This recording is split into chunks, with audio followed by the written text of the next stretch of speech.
The rain turned her coat into a second skin as Nora Bennett stumbled through the glass doors of the Obsidian Palace, the most exclusive restaurant in the city, and collapsed onto the floor beside a table where a man with skin like moonlight and hair the color of fresh snow sat perfectly still. She hadn't meant to come here.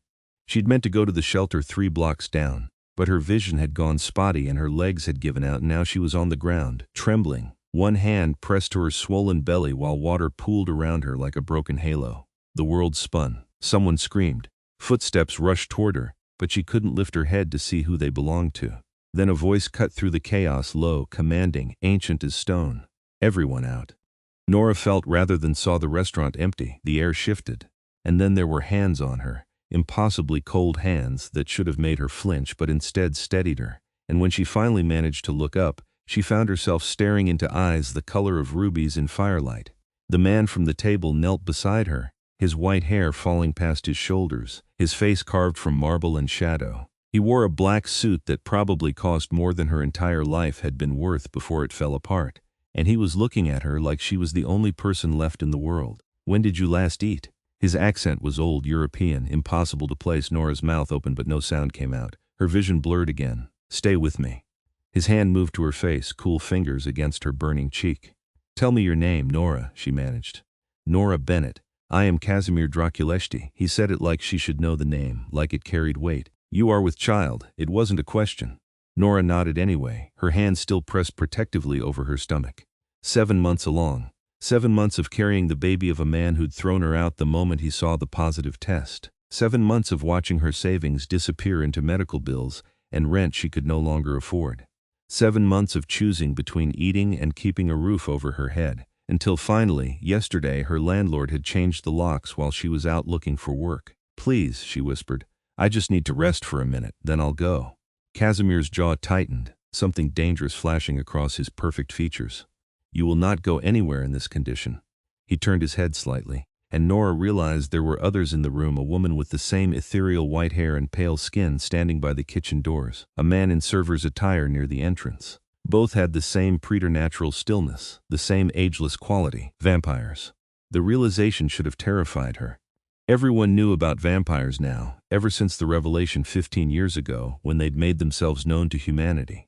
They had their own territories, their own laws, their own society that existed in the shadows of the human world.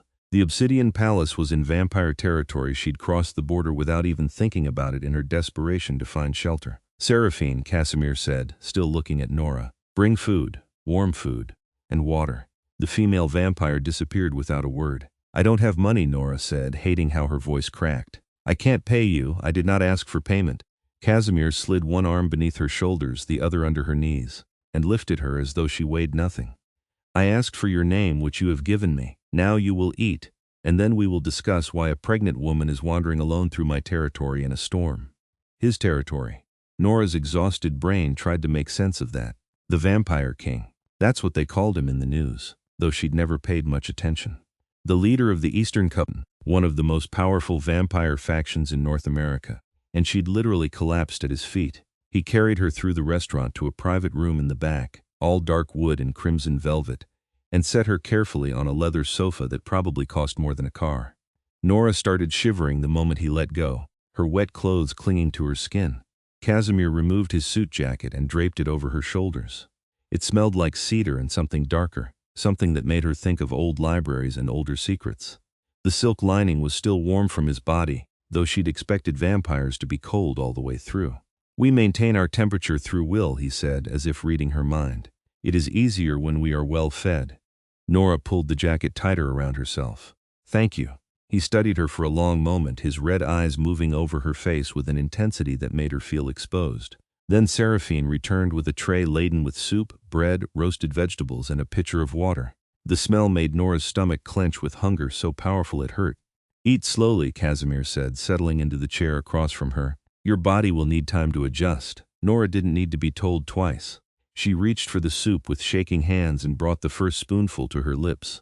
It was rich and savory, probably French onion or something equally expensive, and she had to stop herself from crying at how good it tasted. She'd been living on convenience store crackers and whatever she could find in the food bank boxes for weeks. Casimir watched her eat in silence. It should have been uncomfortable. being observed so closely, but there was something almost protective in his gaze, like he was making sure she actually consumed every bite. When she'd finished half the soup and 2 slices of bread, he finally spoke again. "Tell me what happened." Nora set down her spoon. Her hands had stopped shaking at least. "It's not an interesting story. I did not ask if it was interesting. I asked what happened." There was no room for argument in his tone. Nora looked down at her belly, at the shape of her daughter moving beneath her skin. She'd found out the gender last month, before everything fell apart completely. "I got pregnant," she said quietly. "The father, Marcus, he didn't want anything to do with it, with us. He gave me $500 and told me to handle it. When I said I was keeping her, he said I was on my own." She swallowed hard. "I tried. I had a job and apartment savings. But the pregnancy got complicated. I have gestational diabetes and I kept getting sick, and I missed too many shifts. They fired me. After that everything just—" She made a helpless gesture. "Unraveled. You have no family?" "My parents died when I was 19. Car accident. I have a cousin in Seattle, but we haven't spoken in years." Nora forced herself to meet his eyes. "I know what people think, that I should have made different choices. But she's mine, and I love her, and I just want her to have a chance." Something shifted in Casimir's expression, a flicker of emotion too quick to name. "And this Marcus, where is he?" "I don't know. He blocked my number. I went to his apartment, but he'd moved. His full name, Marcus Nolan." Nora frowned. "Why?" "Because no man who abandons a woman carrying his child deserves to walk freely through this world." Casimir's voice had gone soft, dangerous. "And because you are in my territory now, which makes you my responsibility." "I'm not your responsibility. I'm nobody." "You collapsed at my table." He leaned forward, elbows on his knees, his pale hands clasped together. "In my culture, that is a supplication. Whether you meant it or not, you have asked for my protection, and I am not in the habit of refusing those who need it." Nora stared at him. "I don't understand." "You do not need to understand. You need to rest, regain your strength, and allow me to help you." He rose gracefully to his feet. "Seraphine will prepare a room for you. You will stay here tonight, and tomorrow we will make arrangements for your future." "I can't stay here. This is a restaurant. This restaurant sits above my home. The Obsidian Palace is simply the public face of my territory." Casimir moved toward the door, then paused. "You are safe here, Nora Bennett. I give you my word." Before she could respond, he was gone, moving with that unnatural speed vampires possessed. Seraphine appeared in the doorway a moment later, her expression neutral but not unkind. "Come," the female vampire said. "I'll show you where you can bathe and change." Nora forced herself to stand. Casimir's jacket still wrapped around her shoulders. Her body ached with exhaustion, but the food had given her enough energy to walk. She followed Seraphine through a hidden door behind a wine rack, down a spiral staircase that seemed to go on forever, into a world she'd never imagined existed. The underground mansion was stunning, all Gothic arches and vaulted ceilings, chandeliers dripping with crystals, marble floors inlaid with intricate patterns. Torches burned in iron sconces along the walls, casting everything in warm, flickering light. It felt like stepping into a castle from another century, except for the modern amenities she glimpsed through open doorways. A state-of-the-art kitchen, a library with computer terminals, rooms furnished with contemporary furniture alongside antique pieces. "The king has lived in this place for 200 years, Seraphine said as they walked. "He built it himself when the city was still young. Now it is the seat of the Eastern Coven, the heart of our territory." "How many vampires live in the mansion?" "Perhaps 30. In the territory?" "Several thousand." Seraphine stopped in front of a heavy wooden door and pushed it open. "This is one of the guest suites. It has not been used in some time, but it is clean and comfortable." The room beyond was larger than Nora's entire previous apartment. A 4-poster bed dominated the space, draped in deep burgundy silk. There was a fireplace, a sitting area, floor-to-ceiling bookshelves, and 2 other doors that presumably led to a bathroom and closet. "I'll bring you clothes," Seraphine said. "The bathroom is through there. Take your time." Nora waited until the vampire left, then walked slowly into the bathroom. It was all black marble and gold fixtures, with a bathtub big enough to swim in. She caught sight of herself in the mirror and winced. She looked terrible, hollow-cheeked, dark circles under her eyes, her brown hair hanging in wet tangles around her face. Her clothes were muddy and torn at the knees from where she'd fallen. She stripped carefully, leaving everything in a pile on the floor, and ran the bath as hot as she could stand it. The moment she sank into the water, she started crying. Not from sadness exactly, but from the sheer relief of being warm and safe and clean for the first time in weeks. She cried until she had nothing left, then washed herself carefully, mindful of her belly. When she emerged wrapped in a towel, She found clothes laid out on the bed, soft leggings, a long tunic that would accommodate her pregnancy, fresh underwear still in the package, and thick socks. Everything fit perfectly. Seraphine must have been able to judge her size at a glance. Nora dressed and was about to climb into the bed when there was a soft knock at the door. "Come in," she called. Casimir entered, and somehow he looked even more intimidating in the low light of the bedroom. His red eyes seemed to glow, and his white hair caught the firelight like something alive. He'd removed his tie and rolled up his sleeves, revealing forearms that were surprisingly muscular for someone who looked so refined. "Seraphine said you were settled," he said. "I wanted to ensure you had everything you need." "This is more than I could have imagined," Nora admitted. "Thank you for all of it." He moved closer, his gaze dropping to her stomach. "May I?" Nora understood what he was asking. She nodded, and he knelt again, the Vampire King kneeling before her, and placed one pale hand gently on her belly. His touch was cool and steady, and Nora felt her daughter kick against his palm as if responding to his presence. Something profound crossed Casimir's face. Wonder, maybe, or grief. "She is strong," he said quietly. "I can hear her heartbeat. It is fast and determined, like a drum calling warriors to battle. She kicks constantly. I think she's going to be trouble. All the best people are." He withdrew his hand slowly, reluctantly. "I lost a child once.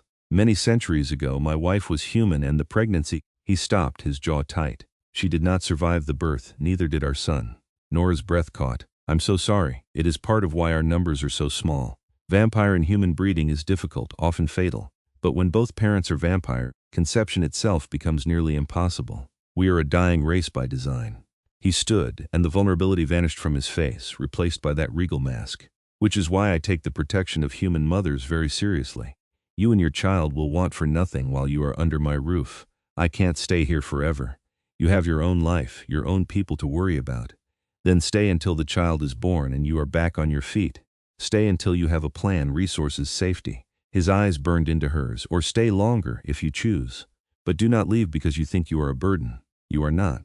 Nora wanted to argue, but she was so tired and the bed looked so inviting, and for the first time in months she felt like maybe everything would be okay. "Just for a while," she whispered. "As long as you need." Casimir moved toward the door, then paused.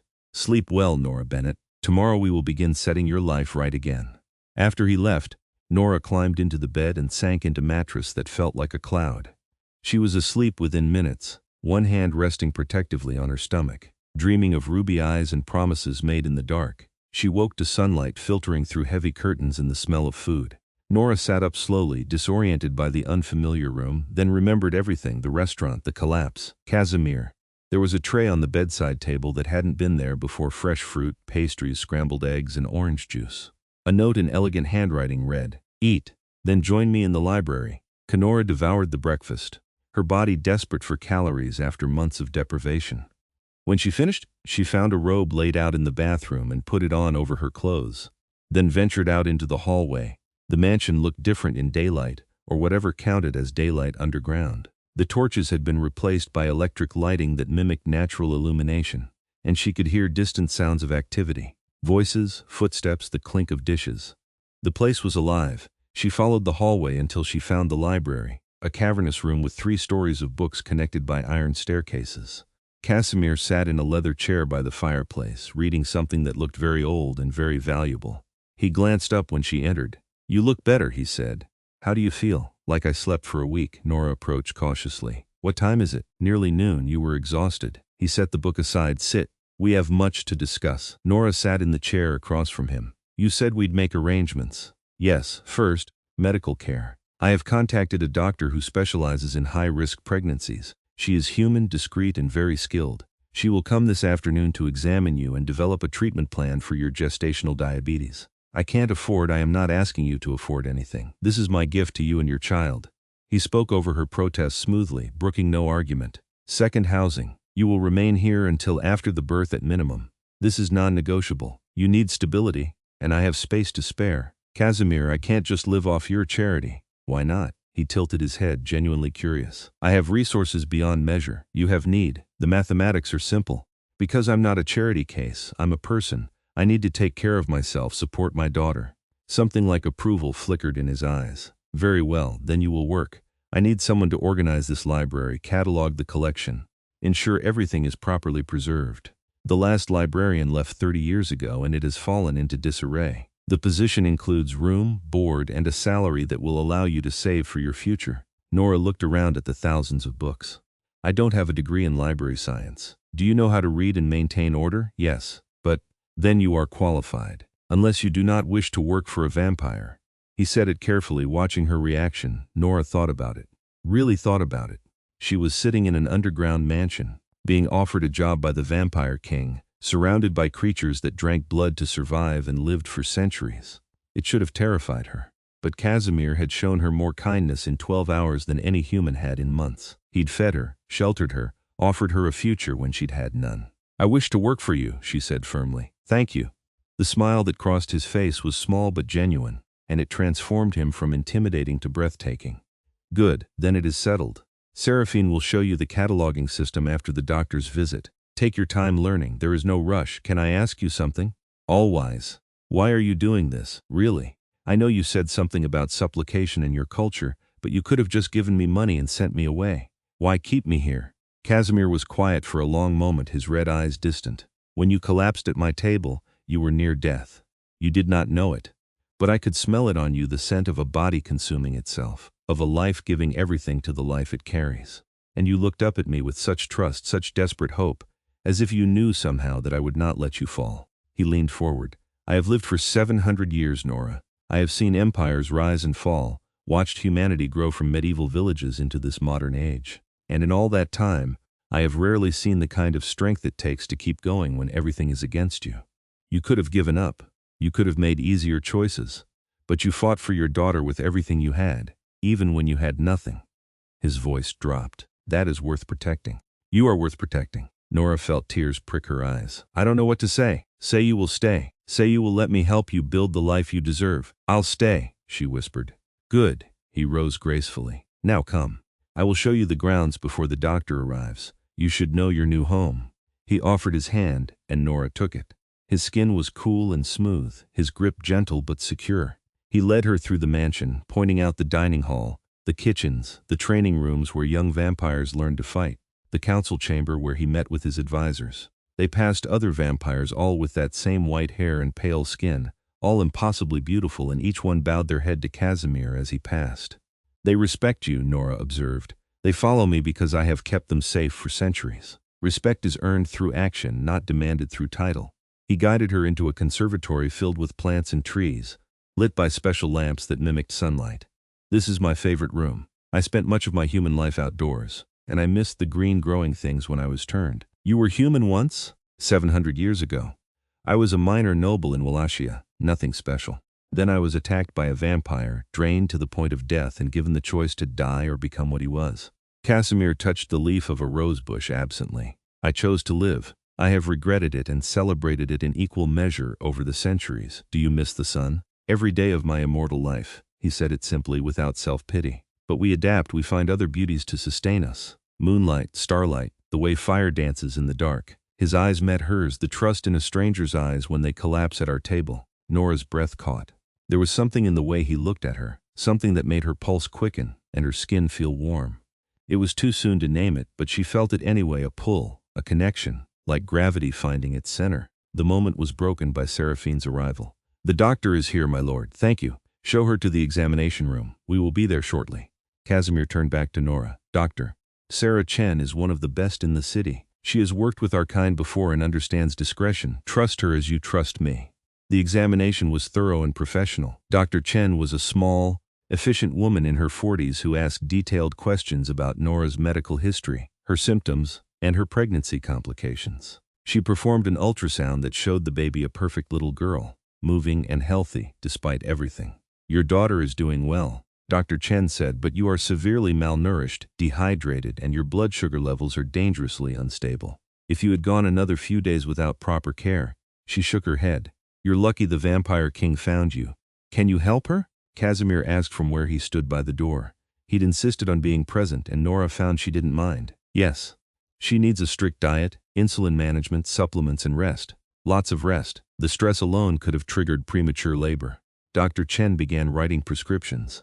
I'll check on you weekly until the birth. If anything concerns you before then, any pain, bleeding, or unusual symptoms, call me immediately. She will have constant supervision, Casimir said. I will ensure she follows your instructions exactly. Dr. Chen smiled. Somehow I don't doubt that. She handed Nora a folder full of information. Take care of yourself, Nora, you're doing great. Your daughter is lucky to have a mother who fights so hard for her. After the doctor left, Casimir walked Nora back to her room. You should rest more. Tomorrow we will begin the library work. I feel like all I do is rest, because your body is healing, allow it to. He hesitated at her doorway. If you need anything, pull the cord by the bed. Someone will come, Casimir? She caught his arm before he could leave. Thank you, for everything, for caring. He looked down at where her hand touched his sleeve, then back to her face. It is easy to care for you, Nora Bennett. Easier than it should be. He left before she could ask what he meant. The days fell into a gentle rhythm. Nora woke, ate the breakfast that appeared every morning, then spent a few hours in the library learning the cataloging system. The collection was massive books in dozens of languages, some so old they needed to be handled with gloves. Everything from ancient grimoires to modern bestsellers. Seraphine taught her how to log each volume, check for damage, and organize them by subject and century. Casimir joined her often, sometimes reading silently, while she worked, sometimes telling her stories about where various books had come from. He'd collected them over centuries, acquiring volumes from conquered cities, fallen libraries, private collections of the dead. Each one had a history, and he remembered them all. This one, he said one afternoon, pulling down a slim volume bound in green leather, I took from a monastery in the Alps. The monks had illuminated every page by hand, spent 20 years creating it. When Napoleon's army came through, I saved what I could before the building burned. Nora took it carefully, marveling at the gold leaf decorating the margins. It's beautiful. Beauty is often born from devotion. He was watching her again, that intense gaze that made her feel like she was the only thing in the world worth seeing. You have been here a week. Are you comfortable? More than comfortable. I feel. She searched for the word. Safe. For the first time in so long, good, you should feel safe. He returned the book to its shelf. I have located Marcus Nolan. Nora's stomach dropped. What? The father of your child. I had my people find him. He is living in a penthouse downtown. Apparently funded by family money he never mentioned to you. He has not struggled a single day since he abandoned you. Why would you look for him? Casimir's expression went cold. Because he owes you. Because what he did was dishonorable and cruel. Because I wanted to see with my own eyes the kind of man who could walk away from his own blood. I don't want his money. That is your choice. But you deserve to know where he is, what he has, how easily he moved on while you nearly died in the street. He moved closer, and Nora saw the anger simmering beneath his controlled exterior. Say the word and I will ensure he faces consequences for his actions. What kind of consequences? Nothing permanent. Nothing that would bring human law down on either of us. But I could make him understand what it means to suffer, to lose everything, to feel helpless and afraid. His voice was soft, dangerous. I could make him know what you felt. Nora should have been horrified. Instead, she felt something warm unfold in her chest, not at the thought of revenge, but at the fierce protectiveness in Casimir's eyes. No one had ever wanted to fight for her before. No, she said quietly. He's not worth your time or energy. Let him live his empty life. I have something better now, do you? Casimir stepped closer, close enough that she could feel the cold radiating from his skin. What do you have, Nora? A future. A safe place for my daughter. Friends, maybe. She looked up at him. You.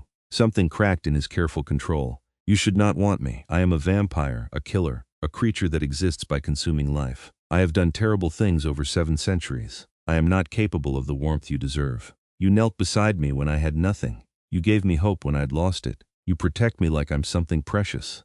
Nora touched his chest, felt the stillness where a heartbeat should be. That's not cold. That's not incapable. That's everything, Nora. Her name was a plea and a warning. I'm not afraid of you. Perhaps you should be. Why? Because you're a vampire. I know what you are. I see you every day. You read to me in dead languages. You make sure I eat. You stand guard at my door when you think I don't notice. She moved her hand to his face, cupping his cold cheek. You care about me, and I'm starting to care about you too.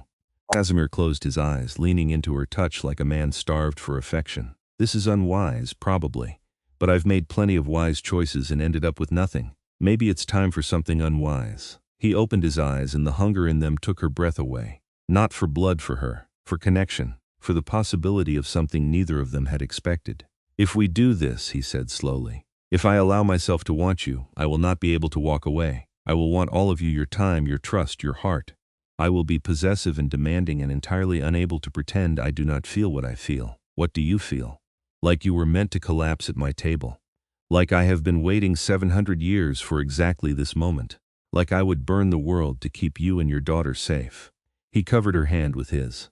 "I am falling in love with you, Nora Bennett. I have been since the moment you looked up at me with rain in your hair and asked for nothing but a moment's rest." Tears spilled down Nora's cheeks. "I'm pregnant with another man's child. I'm poor, I'm human, I'm nobody special. You are everything special. And that child will be mine to raise and protect if you allow it. Blood does not make a father, choice does. And I choose you, both of you." Nora kissed him. She didn't think about it, didn't question it, just rose on her toes and pressed her lips to his. He froze for a heartbeat, then kissed her back with a gentleness that belied his strength. His mouth was cool and soft, his hands coming up to cradle her face like she was made of spun glass. When they broke apart, they were both trembling. "I don't know how to do this," Nora whispered. "How to be with someone like you. We will learn together. I have not courted anyone in centuries. We will make mistakes and find our way and build something neither of us expected." He kissed her forehead, then her nose, then her lips again, feather light. "But we will do it together if you want this. I want this. I want you. Then you have me for as long as you wish to keep me." They stood in the library, holding each other while centuries of books looked on in silence. And Nora felt something she'd thought was lost forever, hope for a future that held more than just survival. Hope for love. The weeks that followed were the happiest of Nora's life. She continued working in the library, her body growing stronger as proper nutrition and medical care worked their magic. Her belly swelled with her daughter's growth, and Casimir was there for all of it, feeling the baby kick, talking to her through Nora's skin, reading stories aloud in languages Nora didn't understand but that sounded like music. He courted her the old-fashioned way because that was all he knew. He brought her flowers from the conservatory. He played piano for her in the music room, centuries-old compositions flowing from his fingers like water. He taught her to dance, his cool hand at her waist, guiding her through waltzes that belonged to another age. "You're very good at this," Nora said one evening as they swayed together in the ballroom. "The romance thing. I had excellent tutors when I was human. Courtly love was an art form." He spun her carefully, mindful of her balance. "Though I confess none of my teachers prepared me for what it means to love someone carrying another man's child. Does it bother you, really?" "No, she is part of you, which makes her precious to me. And Marcus Nolan is nothing but a donor of genetic material. I will be her father in every way that matters." He pulled Nora close. "I have already begun preparing the nursery." "You what?" "Come, I will show you." He led her through the mansion to a wing she hadn't explored yet, and opened a door to reveal a room that stole her breath. The walls were painted with a mural of a forest, at night trees under stars, moonlight filtering through leaves, small animals peering from the undergrowth. The furniture was hand-carved wood, every piece a work of art. There was a crib that looked like a tiny castle, a rocking chair upholstered in soft fabric, shelves already stocked with books and toys. "Casimir," Nora breathed, "this is too much. It is nowhere near enough. But it is a start." He wrapped his arms around her from behind, his hands resting on her belly. "I want her to know from her first breath that she is wanted, loved, protected. I want her to have everything. She'll have you. That's already everything." He turned her in his arms, his expression serious. "I need to tell you something. About vampire law and human relationships." Nora's stomach tightened. "That sounds ominous." "It is simply fact. If you choose to stay with me permanently, to build a life here, there are traditions that must be observed. The other covens will need to recognize our union, accept your place at my side. It will require a formal bonding ceremony. Like marriage? Similar, but more binding. A vampire bonding involves an exchange of blood. You would drink from me and I from you, and it would tie us together in ways that go beyond human marriage. You would not become vampire that requires death and transformations, but you would carry my mark, my protection, my power." He searched her face. "It is a significant commitment, not one to be made lightly. Would it hurt me? Or the baby?" "No. The blood exchange would strengthen you, actually extend your life considerably. You would age much more slowly. As for your daughter, she would be protected by the bond. No vampire would dare touch her, knowing she was under my direct guardianship." Nora thought about it. About spending not just years but potentially decades with this man, this vampire who had saved her life and stolen her heart. About her daughter growing up in a world where she was safe and loved by a father who chose her. About the future she'd almost lost and the one now within reach. "When?" she asked. Casimir's eyes flared bright. "You want this? I want you. I want the life you're offering. I want my daughter to call you father and mean it. So yes, I want this." "When?" "After the birth. When you are strong and healed and certain. I will not rush you into something so permanent while you are vulnerable." "I'm not vulnerable. I'm choosing. There's a difference. He kissed her then, deep and hungry, one hand tangled in her hair while the other stayed protectively on her belly. When they broke apart, his eyes had gone crimson, the color they turned when vampires felt strong emotion. I love you, he said, fierce and certain. I have loved you from the moment you trusted me not to let you fall, and I will love you until the stars burn out and the world ends. You are mine, Nora Bennett, and I am yours. I love you too, she whispered. My vampire king. The months passed. Nora's due date approached. Dr. Chen monitored her carefully, adjusting her treatment plan as needed, and pronounced both mother and baby healthy. Nora continued working in the library, though Casimir insisted she take more breaks and stop lifting heavy books. She'd made friends with some of the other vampires, Seraphine especially, who had a dry sense of humor hidden under her formal exterior. Nora learned the rhythms of vampire life, how they slept during the day and woke at dusk, how they fed on donated blood from willing human donors who came to the mansion once a week, how they had their own government, their own rules, their own complex society that existed parallel to humanity.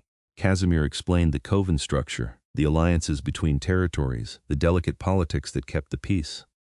When we reveal our bonding to the other covens, he said one night, there will be questions. Some will challenge my choice to bind myself to a human. They will call you a weakness, a liability. How will you answer? By reminding them that I am the oldest vampire in the Americas, and I have forgotten more about survival than they will ever know. You are not my weakness, you are my strength. And anyone who threatens you will answer to me. Nora shivered at the danger in his voice. She'd seen glimpses of that side of him, the warrior, the king, the predator who had lived through centuries by being stronger and smarter than his enemies. He was careful to keep it hidden around her, but it was always there, lurking beneath the surface. Will they challenge you? Perhaps. But I have no intention of losing. He pulled her into his lap, arranging her carefully so her belly was supported. Do not worry about vampire politics. Worry about choosing a name for our daughter. They'd been discussing names for weeks. Nora wanted something classic but not old-fashioned. Casimir kept suggesting names from his human life that Nora couldn't even pronounce. They'd narrowed it down to a few options but hadn't decided. I was thinking Alara, Nora said. It means bright, shining light. And she's been that for me, the light that kept me going when everything was dark. Casimir tested the name silently, his lips forming the syllables. Nora Bennett, it is beautiful. She will hate us when she is a teenager and finds it too unusual. Then love it when she is an adult and discovers how unique it is. You've thought about her teenage years.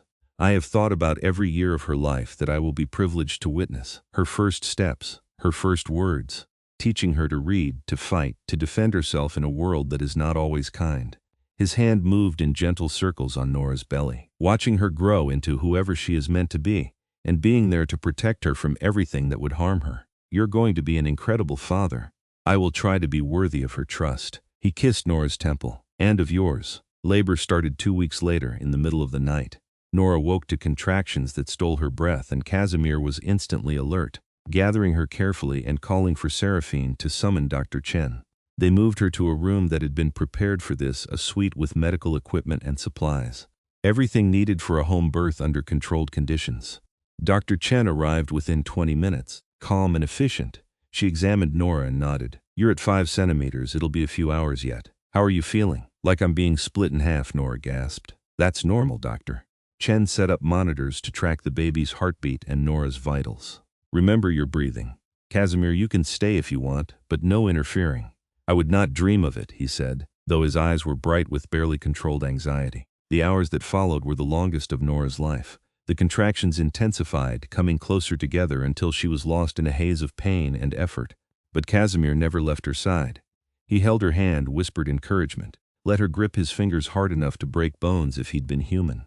His presence was an anchor, steady and unshakable, reminding her that she wasn't alone. You are the strongest person I have ever known, he murmured during a brief respite. You are doing beautifully. I'm dying, Nora panted. You are bringing life into the world. There is nothing more powerful. He smoothed her sweat-dampened hair back from her face. Just a little longer, my love. She is almost here. He was right. 20 minutes later, Dr. Chen said, Okay, Nora, next contraction I need you to push. Nora pushed and pushed, and pushed until she thought she'd shatter from the effort. Then suddenly there was relief and a cry. A thin, reedy wail that was the most beautiful sound she'd ever heard. It's a girl, Dr. Chen announced, though they'd already known. She's perfect. They cleaned Alara quickly and laid her on Nora's chest, a tiny squirming bundle with dark hair and searching eyes. Nora started crying, looking down at the daughter she'd fought so hard to protect. "Hello, baby girl," she whispered. "I'm your mama, and I love you so much." Casimir leaned in, his face transformed by wonder as he looked at the infant. "She is magnificent. Look at her eyes already taking in the world." Alara's unfocused gaze seemed to find him, and she made a soft sound. Casimir reached out carefully, letting her tiny hand wrap around his finger, and something in his expression broke open all the careful control falling away to reveal raw emotion. "Hello, little one," he said, his voice rough. "I am Casimir, and I will be your father. If you will allow it, I will protect you and guide you and love you for all your days. This I vow." Nora watched him fall in love with her daughter, and her own heart felt too big for her chest. This was family, not blood, not obligation, but choice. Love chosen freely, given without reservation. Dr. Chin finished checking both mother and baby, then quietly left the room to give them privacy. Seraphine came in briefly to bring supplies, took one look at the scene and smiled, actually smiled. Something Nora had rarely seen before disappearing again. Casimir carefully lifted Alara from Nora's arms. "May I?" "Of course." He cradled the baby with a gentleness that belied his strength, walking slowly around the room, showing her the space. "This is your home, Alara. You are safe here, loved here, and you will never want for anything, I swear it." Alara yawned, already falling asleep, perfectly content in his arms. "She trusts you," Nora said softly. "She knows I am hers." Casimir looked up, his red eyes meeting Nora's. "As I know I am yours, both of you." They stayed like that for hours. The three of them cocooned in that room while the mansion woke around them. Other vampires came to peer in, offering congratulations, marveling at the baby. The Eastern Coven had a new princess, and they were clearly pleased. Over the next weeks, Nora healed and adjusted to motherhood. It was exhausting and overwhelming and nothing like she'd imagined, and she'd never been happier. Alara was a good baby, alert and curious, and she seemed to love being held by Casimir. He spent hours with her, talking to her in ancient languages, singing songs from his human life, teaching her about the world with a patience Nora found endlessly touching. "You're a natural," she told him one evening, watching him change Alara's diaper with practiced efficiency. "I had a younger sister when I was human. I remember helping my mother care for her." He fastened the diaper and lifted Alara, kissing her forehead. "That was 700 years ago, but some knowledge remains in the bones. Do you miss them, your human family?" "Sometimes, but they have been dust for centuries, and I made my peace with that loss long ago. Now I have a new family." He turned to Nora. "If you are ready, I would like to plan our bonding ceremony. Alara is 2 months old now. You are healed and strong, and I am impatient to make our union official." Nora smiled. "I'm ready." The ceremony was planned for the new moon, a month away. It would be held in the great hall of the mansion, attended by representatives from all the major covens. Casimir explained the ritual in detail: the exchange of blood, the vows, the recognition by the vampire community. It was serious and binding, and exactly what Nora wanted. "What do I wear?" she asked Seraphine while they sorted through options. "Something that shows both your strength and your beauty. You are bonding with a king, you must look the part." Seraphine pulled out a gown that made Nora gasp. It was deep burgundy, the color of blood, with long sleeves and a flowing skirt. The bodice was embroidered with silver thread in patterns that resembled thorns and roses. This was commissioned for the occasion. "Try it on." The gown fit perfectly, transforming Nora from a young mother into someone regal. She looked at herself in the mirror and barely recognized the woman staring back, confident, beautiful, ready to stand beside a vampire king. The night of the ceremony arrived. The great hall was filled with vampires, dozens of them, all dressed in formal attire, all with that same white hair and pale skin that marked them as other. Nora felt their eyes on her as she entered, but Casimir was there immediately, taking her hand, his presence a shield against any doubt. "You are breathtaking," he murmured. "Every vampire in this room is envious of me. You clean up pretty well yourself." He wore black and silver, his white hair pulled back, his red eyes blazing. He looked every inch the king, powerful and ancient and impossibly beautiful.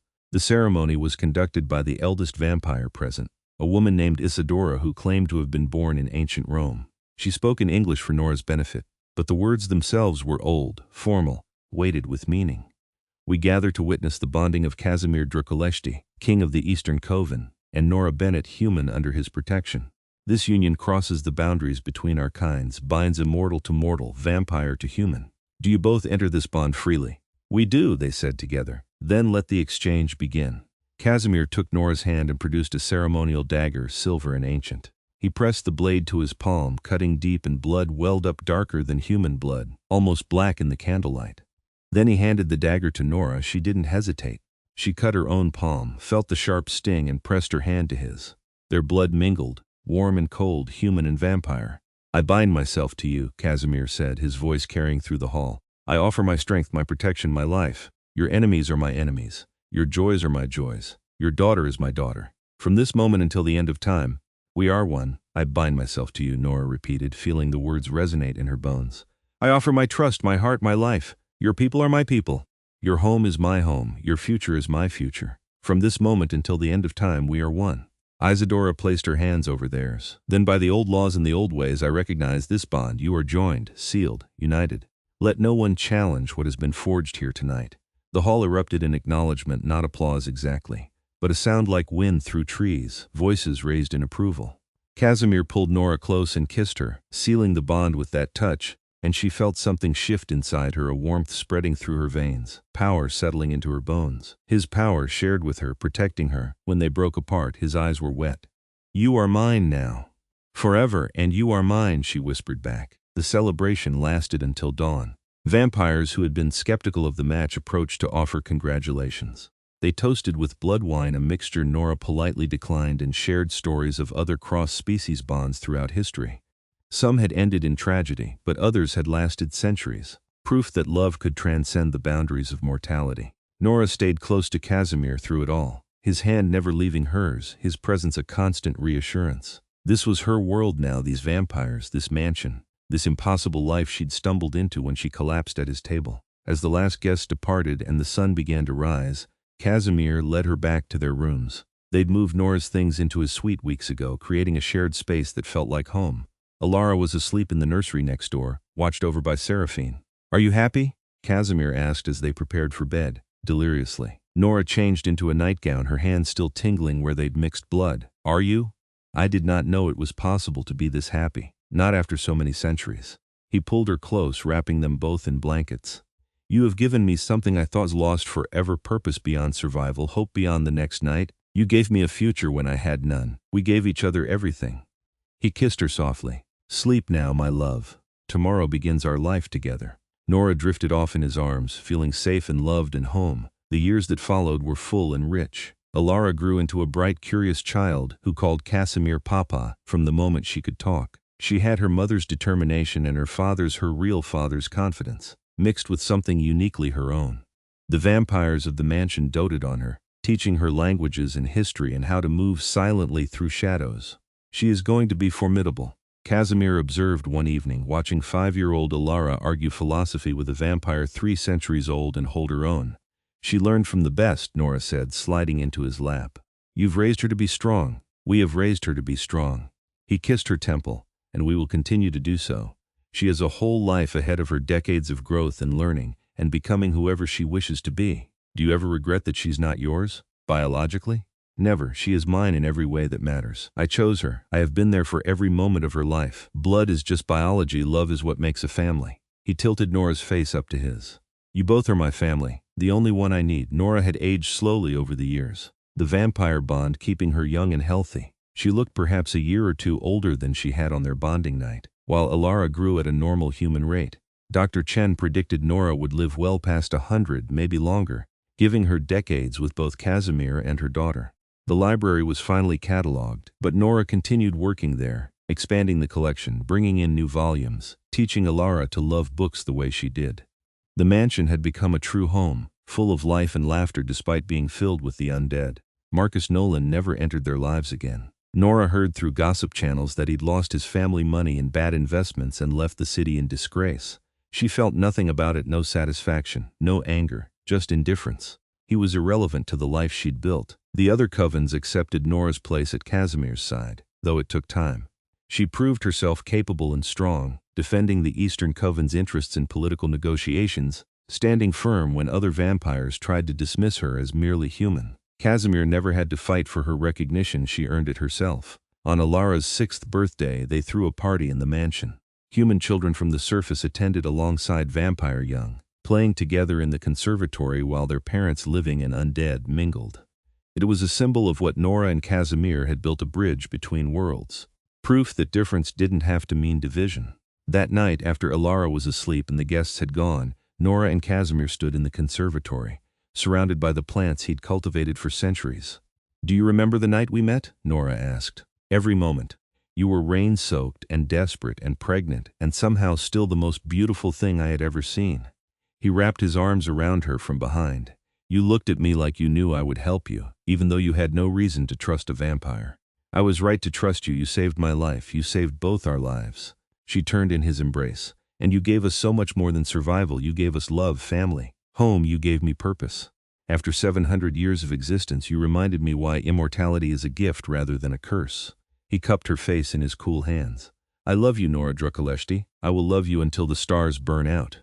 She had taken his name after the bonding, another symbol of their union. Nora Drăculești, bonded mate of the Vampire King, mother to Alara, librarian of the greatest collection in the Americas. "I love you too," she whispered. "My vampire, my king, my love." They kissed under the artificial sunlight of the conservatory, surrounded by green growing things, while their daughters slept safely in the room above. And Nora thought back to that night she'd collapsed at his table, broken, pregnant, with nothing left to lose, and marveled at how one moment of desperation had led to this. To everything, life was strange, brutal sometimes, unfair, but also beautiful when you least expected it. When you stumbled into the right place at the right time, and found someone willing to kneel beside you in the darkness and offer their hand. Casimir had knelt beside her when she fell, and together they had risen. They had built something lasting and true, from nothing but trust and hope and love chosen freely. They had created a family that transcended blood and species, and every rule that said it shouldn't work, and they would continue building it, night after night, year after year, for as long as they had together. Which, thanks to the vampire bond, would be a very long time indeed. Alara would grow up safe and loved. She would have every opportunity, every chance to become whoever she wished to be. She would know her mother's strength and her father's protection, the man who chose to be her father, who loved her from before her first breath.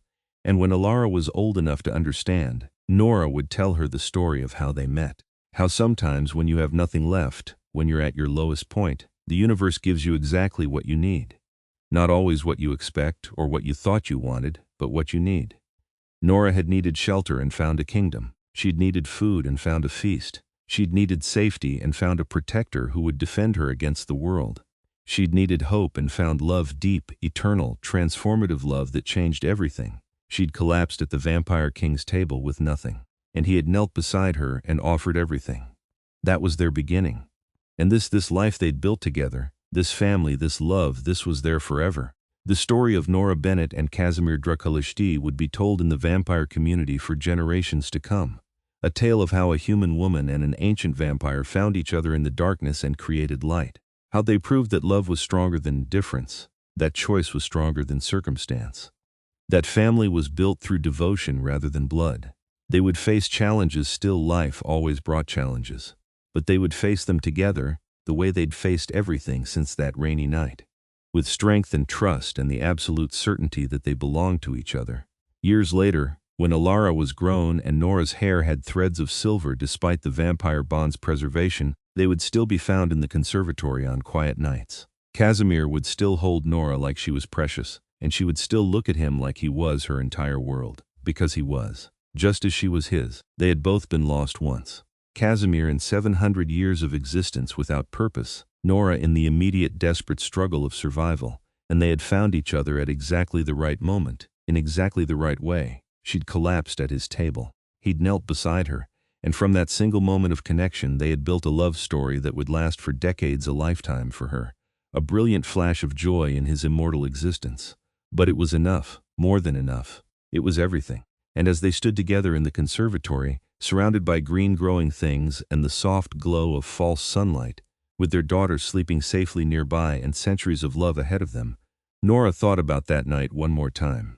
The worst night of her life, when she'd had nothing left and nowhere to go. It had led her here. To this vampire, this mansion, this impossible beautiful life. Sometimes the worst moments became doorways to the best ones. Sometimes collapsing in desperation was the first step toward rising in love. Sometimes the person who knelt beside you when you fell became the person you spent forever with. Nora had learned that the hard way. But she wouldn't change a single moment of it. Not the pain or the fear or the desperate stumbling through the rain. Because it had all led her here. To Casimir's arms, to their daughter's laughter, to the family they'd chosen and built together. She'd collapsed at his table with nothing, And he had given her everything: protection, home, purpose, and a love that would transcend the boundaries of mortal life. A love that had saved her in every way a person could be saved. And she had saved him too, in her own way. Reminded him that immortality was worth living when you had someone to live it for. Given him purpose beyond survival, hope beyond the endless march of centuries. They had saved each other. And now they would spend the rest of their days, however many she had, however many he chose to continue after she was gone, building on that foundation. This was their forever, strange and impossible and absolutely perfect. A vampire and his human. A king and his queen. A father and a mother and the daughter they both loved beyond measure. This was family. This was home. This was love in its truest form, chosen, fought for, and cherished every single day. And it had all begun with a collapse and a kneel. With desperation meeting compassion. With the worst night of her life becoming the beginning of all her best ones. Nora pressed closer to Casimir, feeling his cool arms tighten around her, and smiled. She had collapsed at the Vampire King's table with nothing, and now she had everything.